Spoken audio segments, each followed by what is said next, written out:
Claude Code is Anthropic's agentic coding tool.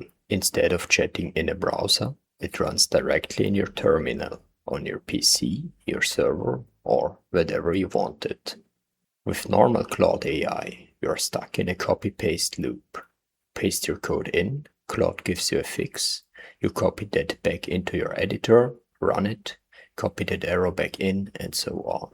Claude Code skips that loop entirely. It has direct access to your files and your shell. It opens the file, makes the edit, runs the test, sees the error itself, and fixes it again. That's the core design idea. Anthropic built it specifically to remove the copy-paste step between AI and your code base. This tool first came out in February 2025 as a research preview. A few months later, in May 2025, it became generally available. Claude Code is Anthropic's version of Codex.